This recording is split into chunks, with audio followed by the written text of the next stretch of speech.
আন্তর্জাতিক ক্রিকেট থেকে অবসর ঘোষণা করল রবিচন্দ্র অশ্বিন। ব্রিসবেনে তৃতীয় টেস্ট শেষ হওয়ার পরই এই সিদ্ধান্ত ঘোষণা করল রবিচন্দ্র অশ্বিন। এর ইঙ্গিত পাওয়া গিয়েছিল কিছুক্ষণ আগেই। ড্রেসিং রুমে বিরাট কোহলির পাশে বসে রবিচন্দ্র অশ্বিন যখন ভাবুক হয়ে কেঁদে ফেলেছিল, আর সেটাই সত্যি হলো। গাবা টেস্ট ড্র হওয়ার পর অধিনায়ক রোহিত শর্মার সঙ্গে সাংবাদিক বৈঠকে আসেন রবিচন্দ্র অশ্বিন।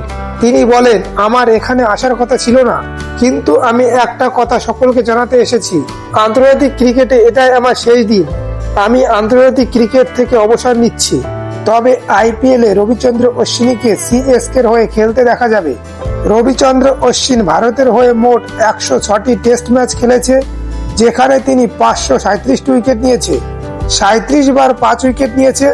এছাড়া তিনি টেস্ট ক্রিকেটে 151 ইনিংস ব্যাট করে 3503 রান সংগ্রহ করেছে, যার মধ্যে 6টি সেঞ্চুরি এবং 14টি হাফ সেঞ্চুরি। সর্বোচ্চ ব্যক্তিগত রান 124।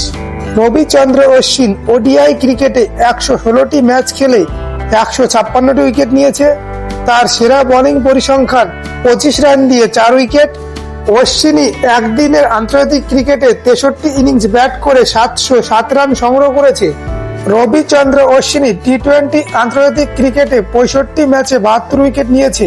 টি-20 ক্রিকেটে তার সেরা বোলিং পরিসংখ্যান 4 রান দিয়ে 4 উইকেট এবং টি-20 ক্রিকেটে তিনি 19টি ইনিংস ব্যাট করে 184 রান সংগ্রহ করেছে।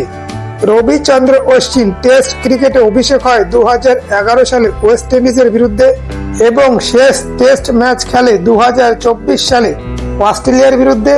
রবিচন্দ্র অশ্বিন ওডিআই ক্রিকেটে অভিষেক হয় 2010 সালে শ্রীলঙ্কার বিরুদ্ধে এবং শেষ ওডিআই ম্যাচ খেলে 2023 সালে অস্ট্রেলিয়ার বিরুদ্ধে। টি-20 ক্রিকেটে অভিষেক হয় 2010 সালে জিম্বাবুয়ের বিরুদ্ধে এবং শেষ টি-20 ম্যাচ খেলে 2022 সালে ইংল্যান্ডের বিরুদ্ধে। রবিচন্দ্র অশ্বিন 2011 সালে ওডিআই বিশ্বকাপ এবং 2013 সালে চ্যাম্পিয়ন ট্রফি জয়ী ভারতীয় দলের সদস্য ছিলেন। বন্ধুরা, আপনাদের মতে অশ্বিনীর সেরা প্রদর্শন কোনটি কমেন্টের মাধ্যমে জানাতে পারেন। আপনারা চ্যানেলে নতুন হলে চ্যানেলটি সাবস্ক্রাইব করুন, ভিডিওটি লাইক ও শেয়ার করুন। ভিডিওটি শেষ পর্যন্ত দেখার জন্য আপনাদের সকলকে অসংখ্য ধন্যবাদ।